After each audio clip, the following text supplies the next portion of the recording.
Cancer day पर doctors ने की बैठक। चिराग दिल्ली के श्री वत्स आयुर्वेद चिकित्सालय में IMA आयुष की हुई बैठक। बैठक में मौजूद रहे सेंट्रल बोर्ड के कई बड़े अधिकारी। बैठक में आयुर्वेद व यूनानी चिकित्सा को लेकर की गई चर्चा। वर्ल्ड कैंसर दिवस के मौके पर चिराग दिल्ली के श्री वत्स आयुर्वेद चिकित्सालय में कैंसर जैसी गंभीर बीमारी को लेकर integrated medical association Ayush IMA के डॉक्टर्स ने एक बैठक की, जिसमें आयुर्वेद व यूनानी चिकित्सा पद्धति द्वारा कैसे कैंसर जैसी असाध्य बीमारी का उपचार व बचाव किया जा सकता है, इस पर चर्चा की गई। बैठक में IMA के कई अधिकारीगण उपस्थित रहे, जिसमें doctor RS Chauhan, doctor Naresh Kumar Chhavnia, doctor Narhari Sharma, doctor Keshav Sharma, doctor Raman Khanna, doctor Pushkar Sharma, doctor Ramphal Panchal, doctor Krishna Kumar Singhal, doctor Mohammad Usman, महिला सेल से doctor Indu Sharma, doctor Kamal Sharma, doctor Saroj Shikara के अलावा कई अन्य सदस्य उपस्थित रहे। आए हुए गणमान्य लोगों का बुके देकर स्वागत किया गया। इस बैठक में आए हुए सभी डॉक्टर्स ने आयुर्वेद व यूनानी पद्धति से कैंसर जैसी बीमारी को प्राइमरी स्टेज में कैसे रोकथाम कर उसका उपचार किया जा सकता है, इस पर अपने विचार साझा किए। साथ ही आयुष मंत्रालय व भारत सरकार से निवेदन भी किया कि आयुर्वेद और यूनानी चिकित्सा को और अधिक बढ़ावा देते हुए इस पर कार्य करें। Integrated medical association IMA Ayush Ayurveda और यूनानी के हमारे चिकित्सक का रिप्रेजेंटेशन करती है। ये एक NGO है जो लास्ट 35 इयर्स से डिफरेंट एरियाज में अपने चैरिटेबल कैंप और हेल्थ अवेयरनेस कार्यक्रम में भी अपना बहुत बड़ा योगदान देती रही है। आज हम यहाँ कैंसर अवेयरनेस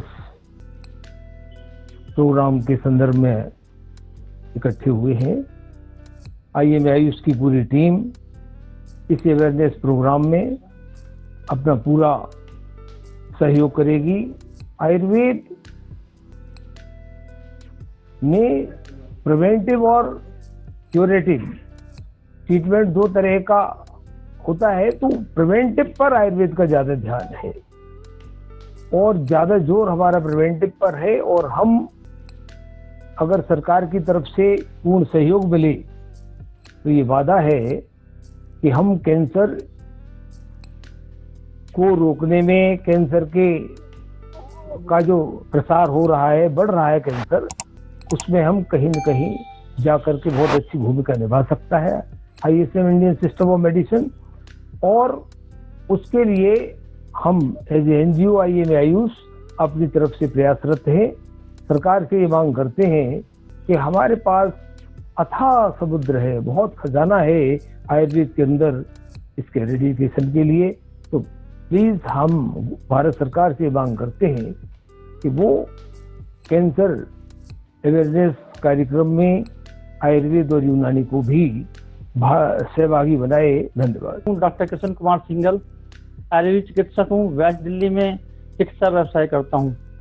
हमारी एसोसिएशन ने इंटीग्रेटेड मेडिकल एसोसिएशन IMA के नाम से जानी जाती है। इसका ये हमारा आज का जागरूकता अभियान कैंसर के विशेष रूप से चल रहा है, जिसमें हमारी संस्था के सभी सदस्यों ने इसमें हिस्सा लिया है। पर आज चिकित्सा जगत में ये कहते हुए मुझे दुख हो रहा है कि पूरे विश्व में जहाँ तक कैंसर का हिसाब है, हम कोई इसमें ठोस चिकित्सा पद्धति को के आधार पर कोई भी हम इलाज अभी तक उपलब्ध नहीं करा पाए हैं, जिससे हमारे रोगी आए दिन पर दिन बढ़ते जा रहे हैं। आधुनिक चिकित्सा पद्धति में हो, चाहे आयुर्वेद में हो या यूनानी में हो। इसके लिए हमें सबको इलाज के साथ साथ हमारी जनता को, हमारे रोगियों को ऐसा जागरूकता देना होगा जिससे आने वाले समय में हम कैंसर के रोगियों की संख्या कम कर सकें। जैसा अभी डाटा आ रहा है कि भारत विश्व में ऐसा देश है जिसमें आने वाले समय में सबसे ज़्यादा कैंसर के रोगी होंगे। पर यह भी मैं कहना चाहता हूं आप लोगों से कि हम अगर अपने आप को बचा के चलें जागरूकता के साथ चलें और ये हमारे समाज की जिम्मेदारी है, जो भी चिकित्सा समाज से जुड़ा है, कि पूरी तरह से इसमें जुड़कर हम पूरे विश्व में, विशेषकर भारत में ऐसा कार्य करें कि इस रोग को हम जड़ से भगा पाएं।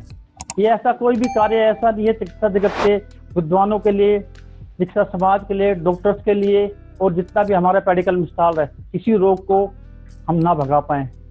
आप उस जमाने की चर्चा करें जब टीबी हुआ करती थी, लोग सोचा करते थे कि टीबी ऐसा रोग है कि ये कभी भी साध्य नहीं होगा, पर हमारे समाज ने, हमारे डॉक्टरों ने, चिकित्सकों ने इस रोग पे अच्छे अच्छे अनुसंधान करके औषधियों को निकालकर उसको पूरी तरह खत्म कर दिया है। इसी तरह हमारी भारत सरकार में जो हर्षवर्धन जी के नेतृत्व में सबसे पहले पल्स पोलियो अभियान हुआ, उसमें किया। अब मैं चाहता हूं कि सब लोग हमारे साथ, चिकित्सा जो अपनी नहीं, डॉक्टर ही नहीं, पूरा समाज साथ खड़ा हो। हम कैंसर को वो दिन दूर नहीं जब कैंसर में पूरी तरह से चिकित्सा कर पाएंगे। आयुर्वेद में इसका और अच्छा इलाज हो सकता है अगर हम उस रोगी के परिवार को, रोगी को ये समझा पाए कि चिकित्सा, औषधि चिकित्सा के साथ साथ जैव चिकित्सा, युक्ति चिकित्सा और संबंधी चिकित्सा, औषधि चिकित्सा सब जानते हैं आयुर्वेद में किस तरह से होती है। औषधि के साथ ही औषधि चिकित्सा होगी। दूसरी चिकित्सा है जैव चिकित्सा, वो भी उसका ही बड़ा महत्व है। ऐसी जो प्रभु का अगर आशीर्वाद मिल जाए तो वो रोग क्षण भर में दूर हो जाता है। तीसरी चिकित्सा आती है युक्ति प्रसाद चिकित्सा। चौथी चिकित्सा संबंधी चिकित्सा, हमारे संबंधी, हमारे दोस्त उस रोगी के, उसको इस माहौल में रखें कि उसको यही ना लगे ये मेरा रोग है। आधा तो रोगी जिसको कैंसर का निदान पक्का हो गया, इसको कैंसर है, वो दिल करके मरता रहता है, तो उसमें औषधि का जो प्रभाव वो कम हो जाता है। हमारे यहाँ पे हर एक रोगी को ये सिखाया जाता है कि नहीं, ये रोग हम पूरी तरह ठीक कर पाएंगे। एक उसकी मानसिक दिलासा भी उसमें बड़ा सहायता करते चिकित्सा करने में। साथ साथ मैं आप लोगों से सभी से निवेदन करता हूँ, अगर आपके पड़ोस में, दोस्त में, परिवार में अगर कोई ऐसा रोगी है तो उसकी पूरी तरह सहायता करें। पूरी तरह सहायता, ये रोग ऐसा रोग नहीं है कि आपस में छूने से, फैलने से, एक दूसरे हाथ मिलाने से, उसको घर में रखने से इसका दूसरे रोगों में हो जाएगा। वो रोग किसी को नहीं होगा, पर उसके साथ ऐसा व्यवहार करें कि हम इसके संबंधी है। उसको एकदम अकेला ना छोड़ें, तो उसकी मानसिक स्थिति ऐसी होगी कि जो हम आयुर्वेद की दवा से उपचार करेंगे उसका लाभ उसे पूरी तरह से मिलेगा। डॉक्टर केशव शर्मा, आयुर्वेदिक चिकित्सक, IAMA आयुष जो हमारी एक NGO है, आयुर्वेद के क्षेत्र में हम इसी संस्था के साथ जुड़कर जितना भी योगदान कर सकते हैं आयुर्वेद के लिए कर रहे हैं। मैं उसका वाइस प्रेसिडेंट भी हूँ। और आज बड़ा मौलिक सा विषय हमारे बीच आया है कैंसर अवेयरनेस के ऊपर, और इसका सीधा संबंध है रोगियों से और आम पब्लिक से। दोनों लोग इसमें शामिल हैं, जिनको रोग हो गया वो भी शामिल हैं और जिनको रोग नहीं हुआ, होने वाला है, वो भी शामिल हैं। तो ये एक बहुत बड़ा विषय, विस्तृत विषय पूरे संसार के लिए है। आयुर्वेद की दृष्टि से हम इसमें क्या कर सकते हैं, मैं आपको उसके बारे में जरूर बताऊंगा। जब हम किसी कार्य को भी करते हैं तो उसमें अगर हमारा योगदान सबका मिला हुआ होगा तो हम उस पर जीत कर सकते हैं, और अगर हमारा उसमें योगदान बिखरा हुआ होगा तो हम उसमें कभी भी जीत नहीं सकते। बड़ा दुर्भाग्य है कि आज भारत में सभी पैथियों में आपस में कोई कोऑर्डिनेशन नहीं है। एलोपैथिक आयुर्वेद को बहुत कम समझती है, आयुर्वेद वाले तो फिर भी कभी कभी सम्मान दे देते हैं, लेकिन बड़ा दुख का विषय है कि केंद्र सरकार ने हमको एक अलग से बजट दिया, हमारा मंत्रालय बनाया, लेकिन अभी भी जमीन पर वो कार्य नहीं हुआ जो होना चाहिए। लेकिन मैं इस विषय में ज्यादा नहीं कहूंगा कि ये एक पॉलिटिकल विषय हो जाएगा, कभी इसके लिए बात होगी तो हम जरूर करेंगे। लेकिन आज हम कैंसर पर बात करना चाहते हैं, तो बड़ा एक सिंपल सी बात में, एक साधारण बात आपको कहना चाहता हूं कि आयुर्वेद में केवल एक आहार ऐसा हमारा उसके अंदर एक निर्णय है कि अगर हमारा आहार सही होगा, केवल जिसे हम सात्विक डाइट यानी सात्विक आहार कहते हैं, उसी से हम इसको रिवर्ट कर सकते हैं। और ये मेरा एक पूरी तरह से 100% मैं इस बात को दावे के साथ कह सकता हूं कि केवल, और आप देख लीजिए जब हम किसी के लिए भी कोई कार्य करते हैं तो वो कम होता है। जितना मेडिकल के लिए यहाँ पर बजट रहा है उससे ज्यादा यहाँ बीमारियां हो रही हैं। उसका कारण क्या है? प्रकृति हमारे, जब हमने जन्म लिया प्रकृति हमारे साथ थी, लेकिन हमने उस प्रकृति को छोड़ दिया, हमने प्रोसेस फूड किया। मैं तो कई बार हंसी में कहता हूँ कि जितनी बड़ी आपकी किचन होगी उतने बड़ा आपका रोग होगा। आपको वापसी करनी है अपनी प्रकृति के साथ, और बड़ा सात्विक आहार में बड़ा सीधा बात है। मैं नहीं कहूंगा कि मैं आपको कोई चिकित्सा यहाँ बताने जा रहा हूँ। आपको अगर बीमारी है हमारे चिकित्सक के पास आइए।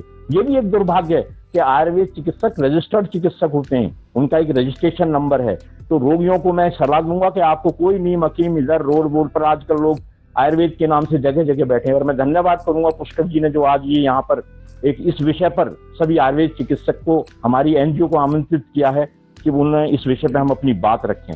तो मैं इस बात को भी जोर दो के कहूंगा रोगियों को कि अगर आपको इस संबंध में आना है तो आपको आयुर्वेदिक चिकित्सक के पास जाना चाहिए जो क्वालिफाइड चिकित्सक है, ना कि ये जगह जगह लोग बैठ जाते हैं वो और हमको भी बदनाम करते हैं। मैं आके फिर मूल विषय पे आता हूँ। ये एक आहार ही एक ऐसी है जिससे आप इसको रिवर्ट कर सकते हैं। जैसे निवेदन करूंगा आपके माध्यम से, आपके चैनल के माध्यम से कि आयुर्वेदिक चिकित्सक के पास जाएं अगर इसका निर्णय लेना है। हमने पंचकर्मा करना है, आहार, क्योंकि अगर हम कहते हैं फर्स्ट स्टेज का कैंसर है, मेरा दावा है केवल हम आहार से उसको रिवर्ट कर सकते हैं, ये मैं आपको निश्चित कह रहा हूं। लेकिन जागरूक कौन करेगा? जागरूक तो कोई करेगा उसमें। फिर मैं कहता हूं सरकार से, केंद्र सरकार हो, राज्य सरकार हो, उनसे मैं निवेदन करना चाहता हूं कि एनजीओ को आगे लाएं, आयुर्वेदिक चिकित्सक को आगे लाएं, ताकि हम ये बता सकें कि हमें कैसा आहार विहार रखना है। और बड़ा सिंपल सा, आपने प्रकृति से चीजें लेनी है खाली। मैं ये नहीं कह रहा कि आपको, और मैं हमेशा कहता हूँ सीजनल और रीजनल, चाहे फ्रूट्स हैं चाहे आपके वेजिटेबल्स हैं, लेकिन आप उसको प्रोसेस ना करें। आहार पर 6 से 7 साल पढ़ते हैं, 5 साल के बाद भी हम उस पर पढ़ते हैं। इसलिए मेरा बिल्कुल आपसे निवेदन है, सभी व्यक्तियों से निवेदन है आपके चैनल के माध्यम से कि कैंसर अवेयरनेस के अंदर आप सभी पद्धतियों को शामिल करें। आयुर्वेद बहुत बड़ा योगदान उसमें कर सकता है। और कभी डिटेल में बात होगी, चाहे चिकित्सा के संबंध में हो चाहे औषध के संबंध में हो, हम उसकी बारीकी से बारीकी जगह जाएंगे। बहुत बहुत धन्यवाद। IMA की इस विशेष बैठक के उद्देश्य के बारे में और अधिक जानकारी दी IMA आयुष के चेयरमैन डॉक्टर पुष्कर शर्मा ने। मैं डॉक्टर पुष्कर शर्मा, साउथ दिल्ली, चिराग दिल्ली से आयुर्वेदिक प्रैक्टिशनर। मैं आज कैंसर अवेयरनेस डे के टॉक पे सभी डॉक्टर्स का धन्यवाद करता हूँ, जिन्होंने दूर दूर से आके अपने विचार रखे, अपनी जानकारियां दी और अपना मूल्यवान समय हम सभी को दिया। मैं भारत सरकार से निवेदन करना चाहता हूँ कि वह पंचकर्म के माध्यम से कैंसर को बहुत ज्यादा लाभ पहुंचा सकते हैं, क्योंकि पंचकर्मा एक डिटॉक्सिफिकेशन है, एक सिद्ध डिटॉक्सिफिकेशन, जिसके बारे में सभी वैद्यों को और चिकित्सकों को जानकारी है। पंचकर्मा शोधन के बाद शरीर के अंदर नए सेल्स बनते हैं। मैं सिर्फ इतना ही कहना चाहूंगा कि जितनी चिकित्सा वो आयुर्वेद की ही लेंगे, उनको इम्यूनिटी स्ट्रांग में महत्व मिलेगा। रोगी की रोग प्रतिरोधक क्षमता जितनी मजबूत होगी, आपकी भाषा में कि विल पावर जितनी मजबूत होगी, वो उतनी जल्दी ही ठीक होगा। मेरे साथ सभी डॉक्टर्स ने अपने व्यूज रखे हैं और मैं उन सभी भाइयों से विशेषकर निवेदन करता हूं कि आज दिल्ली के अंदर लगभग 9 लाख से ज्यादा केसेस हैं और ये केसेस दिन ब दिन बढ़ते जा रहे हैं। कृपया अपना खान पान ठीक करें, जितनी जल्दी हो सकता है अपना फास्ट फूड त्याग दें, टबैको से दूर रहें, वाइन से दूर रहें और अपना लिविंग डिसऑर्डर ठीक करें और आयुर्वेद अपनाएं। यह सस्ता विकल्प है, बहुत अच्छा विकल्प है, सिद्ध विकल्प है, आपकी लॉन्ग लाइफ ड्यूरेबिलिटी बहुत बढ़ाती है और आयुर्वेद में बहुत कुछ है, बहुत सारी औषधियां हैं जो कैंसर को जड़ से उड़ाने में बहुत सहायक हैं। सरकार आज भी उन पे रिसर्च कर रही है और सरकार समय समय पे हम सभी चिकित्सकों के साथ चलती है। मैं दिल्ली सरकार और केंद्र सरकार दोनों से निवेदन कर रहा हूँ कि वह आयुर्वेद को भी बढ़ावा दें और कैंसर से रिलेटेड सभी की समस्या में शामिल होकर अपना योगदान। महिलाएं कैसे पहचाने कैंसर जैसी बीमारी की प्राइमरी स्टेज को और क्या है सही रास्ता इस बीमारी से बचने का, देखिए हमारे अगले एपिसोड में, जिसमें महिला डॉक्टर्स ने दिए अपने सुझाव। सिर्फ सर्वाइकल कैंसर और ब्रेस्ट कैंसर अवेयरनेस के लिए फीमेल्स को हमेशा जागरूक करती रहती है और इसी अभियान के दौरान आज हमारे यहाँ संगोष्ठी हुई है, तो उसके बारे में बताना चाहूंगी कि फीमेल्स को। Thanks for watching. चैनल को लाइक, सब्सक्राइब, शेयर और हमें कमेंट जरूर करें।